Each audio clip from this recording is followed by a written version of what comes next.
প্রিয় উচ্চ মাধ্যমিকের চতুর্থ সেমিস্টারের ছাত্রছাত্রীরা, আগামী 24 তারিখ তোমাদের ফিলোজফি অর্থাৎ দর্শন পরীক্ষা। আজকের ভিডিওতে আমি তোমাদের দর্শন সাবজেক্টের 6 মার্কের মাত্র 5টি এমন গোপন প্রশ্ন বলে দেব যেগুলি থেকে 100% কমন আসবেই। তোমরা জানো দর্শন সাবজেক্টে মোট 2টি ইউনিট রয়েছে, অর্থাৎ ওয়েস্টার্ন লজিক বা পাশ্চাত্য যুক্তিবিদ্যা। এই ইউনিট থেকে একটি 6 মার্কের প্রশ্ন এবং ইউনিট 2 বা সমসাময়িক ভারতীয় চিন্তাধারা, এই ইউনিট থেকে 2টি 6 মার্কের প্রশ্ন থাকবে। এই 2টি ইউনিট থেকে মাত্র 5টি এমন প্রশ্ন বলে দেব যেগুলি থেকে আগামী 24 তারিখ 100% 3টে 6 মার্কের প্রশ্ন কমন আসবেই। তাই ভিডিওটি প্রথম থেকে শেষ পর্যন্ত দেখো, তাহলে দর্শন সাবজেক্ট নিয়ে তোমাদের আর কোনো দুশ্চিন্তা থাকবে না, অর্থাৎ 18 নাম্বার হবে তোমার পকেটে। শুরু করছি আজকের আলোচনা। আর যারা এখনো আমার চ্যানেলটিকে সাবস্ক্রাইব করোনি, এক্ষুনি চ্যানেলটিকে সাবস্ক্রাইব করে দাও এবং ভিডিওটি তোমার বন্ধুদের মধ্যে শেয়ার করে দাও। উচ্চ মাধ্যমিক চতুর্থ সেমিস্টার 2026 বিষয় দর্শন, লাস্ট মিনিট সাজেশন, 6 মার্কের প্রশ্ন। প্রথমে আমি তোমাদের ইউনিট 2 অর্থাৎ সমসাময়িক ভারতীয় চিন্তাধারা, এই অধ্যায় থেকে 6 মার্কের প্রশ্ন নিয়ে আলোচনা করব। তোমাদের ইউনিট 2 বা সমসাময়িক ভারতীয় চিন্তাধারা, এই অধ্যায় থেকে 6 মার্কের 2টি প্রশ্নের উত্তর দিতে হবে। আমি তোমাদের জন্য মাত্র কয়েকটি প্রশ্ন বলে দেব যেগুলি থেকে আগামী 24 তারিখ 100% কমন পাবেই।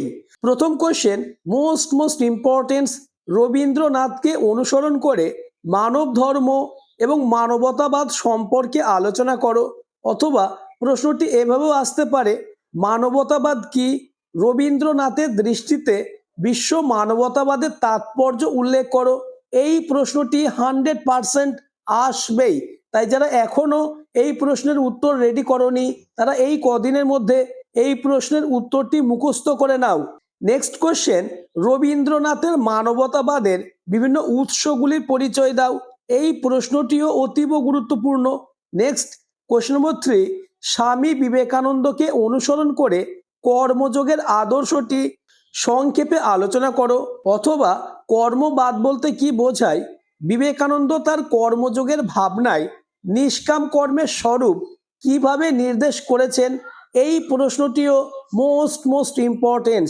পরের প্রশ্ন, কোশ্চেন নম্বর 4, বিবেকানন্দের কর্মযোগের ধারণায় কিভাবে প্রয়োগমূলক বেদান্ত প্রতিফলিত হয়েছে? এই প্রশ্নটিও মোস্ট ইম্পর্টেন্স। নেক্সট কোশ্চেন, সকাম ও নিষ্কাম কর্মের মধ্যে পার্থক্য আলোচনা করো।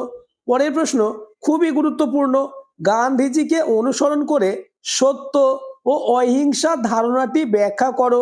নেক্সট কোশ্চেন নম্বর 7, গান্ধীজি তার রাজনৈতিক ভাবনায় কিভাবে অহিংসার স্বরূপ ও গুরুত্ব নির্দেশ করেছেন?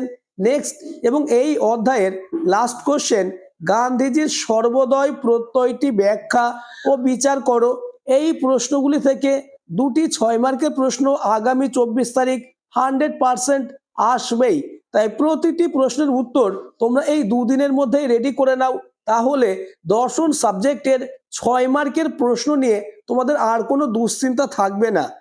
নেক্সট ইউনিট 1 অর্থাৎ পাশ্চাত্য যুক্তিবিদ্যা, এই ইউনিট থেকে তোমাদের 6 মার্কের একটি প্রশ্নের উত্তর দিতে হবে। আমি তোমাদের জন্য ইউনিট 1 বা পাশ্চাত্য যুক্তিবিদ্যা থেকে মাত্র কয়েকটি প্রশ্ন দেব যেগুলি থেকে একটি 6 মার্কের প্রশ্ন 100% কমন পাবেই। ইউনিট 1-এর পঞ্চম অধ্যায় অর্থাৎ মিলের পরীক্ষণমূলক পদ্ধতি, এই অধ্যায় থেকে একটি 6 মার্কের প্রশ্ন 100% থাকবেই। আমি তোমাদের জন্য এই অধ্যায় থেকে মাত্র 3টে প্রশ্ন বলে দেব। এই 3টে প্রশ্ন থেকে একটি প্রশ্ন কমন পাবেই। প্রথম প্রশ্ন, মিলের অন্বয়ী পদ্ধতি আলোচনা করো। এর সংজ্ঞা, আকার, দৃষ্টান্ত, 2টি সুবিধা ও 2টি অসুবিধা লেখো। পরের প্রশ্ন, মিলের সহ পরিবর্তন পদ্ধতিটি আলোচনা করো। এর সংজ্ঞা, আকার, দৃষ্টান্ত, 2টি সুবিধা ও 2টি অসুবিধা লেখো। নেক্সট কোশ্চেন নম্বর 3, মিলের ব্যতিরেকি পদ্ধতি আলোচনা করো। এর সংজ্ঞা, আকার, দৃষ্টান্ত, 2টি সুবিধা ও দুটি অসুবিধা লেখো। এই তিনটে প্রশ্ন থেকে একটি প্রশ্ন 100% থাকবেই। নেক্সট কোশ্চেন নম্বর 4, অপসারণের 4টে সূত্র উদাহরণ সহ ব্যাখ্যা করো। নেক্সট চতুর্থ অধ্যায় অর্থাৎ কারণতা, এই অধ্যায় থেকেও একটি 6 মার্কের প্রশ্ন থাকবে। প্রথম প্রশ্ন, বহুকরণবাদ ব্যাখ্যা ও বিচার করো। পরের প্রশ্ন, কারণকে কোন অর্থে গ্রহণ করলে বহুকরণবাদ প্রতিষ্ঠিত হয় তা ব্যাখ্যা করো। নেক্সট কোশ্চেন নম্বর 3, আবশ্যিক শর্ত ও পর্যাপ্ত শর্তের মধ্যে পার্থক্য লেখো। বহু কারণ সমন্বয় কি? প্রশ্নগুলি তোমার রেডি আছে তো? তা আমাকে কমেন্টে জানাবে। আর যারা এখনো এই প্রশ্নগুলি মুখস্থ করনি তারা এই দুদিনের মধ্যেই প্রতিটি প্রশ্নের উত্তর রেডি করে নাও। নেক্সট কোশ্চেন নম্বর 4, শর্ত কি, সদর্থক ও নঙর্থক শর্তের পার্থক্য কি তা উদাহরণ সহ লেখো। নেক্সট তৃতীয় অধ্যায় অর্থাৎ আরোহ অনুমানের স্বরূপ, এই অধ্যায়ের 6 মার্কের প্রশ্নগুলি দেখে নাও। প্রথম কোশ্চেন, উপমা যুক্তি কাকে বলে? উপমা যুক্তির বৈশিষ্ট্যগুলি আলোচনা করো। এই প্রশ্নটিও মোস্ট ইম্পর্টেন্স। নেক্সট কোশ্চেন, বৈজ্ঞানিক ও অবৈজ্ঞানিক আরোহ অনুমানের মধ্যে পার্থক্য আলোচনা করো। পরের প্রশ্ন, পর্যবেক্ষণ কি, এর বৈশিষ্ট্য ও শর্ত লেখো। যে প্রশ্নগুলির পাশে স্টার মার্ক দেওয়া রয়েছে সেই প্রশ্নগুলি মোস্ট ইম্পর্টেন্স। তাই যারা সারা বছর কিছুই পড়োনি তারা শুধুমাত্র এই স্টার মার্কের প্রশ্নগুলি পড়ো, এগুলি থেকেই 3টে 6 মার্কের প্রশ্ন কমন পাবেই। পরের প্রশ্ন, আরোহ অনুমানের স্বরূপ সংক্ষেপে আলোচনা করো এবং আরোহ অনুমানের প্রয়োজনীয়তা ব্যাখ্যা করো। পরের প্রশ্ন, বৈজ্ঞানিক আরোহ অনুমান বলতে কি বোঝো? এই অনুমানের 3টি গুরুত্বপূর্ণ বৈশিষ্ট্যের পরিচয় দাও। নেক্সট দ্বিতীয় অধ্যায় অর্থাৎ নিরপেক্ষ বচনের বুলীয় ভাষ্য ও ভিনচিত্র, এই অধ্যায় থেকে কোনো 6 মার্কের প্রশ্ন থাকবে না। তোমরা শুধুমাত্র বুলীয় ভাষ্য ও ভিনচিত্র খুব ভালোভাবে প্র্যাকটিস করো। নেক্সট অর্থাৎ প্রথম অধ্যায় সত্যাপেক্ষক ও সত্য সারণী, এই অধ্যায় থেকে 6 মার্কের প্রশ্ন আসার সম্ভাবনা কার্যত নেই, তবুও আমি তোমাদের জন্য কয়েকটি 6 মার্কের প্রশ্ন দিয়েছি। প্রথম প্রশ্ন, সরল ও যৌগিক বচনের মধ্যে পার্থক্য কি? সাংকেতিক যুক্তি বিজ্ঞানের এই পার্থক্যের প্রয়োজনীয়তা কি? পরের প্রশ্ন, প্রসক্তি কাকে বলে? বস্তুগত প্রসক্তি ও যৌক্তিক প্রসক্তির মধ্যে পার্থক্য লেখো। আজকের আলোচনা এই পর্যন্ত।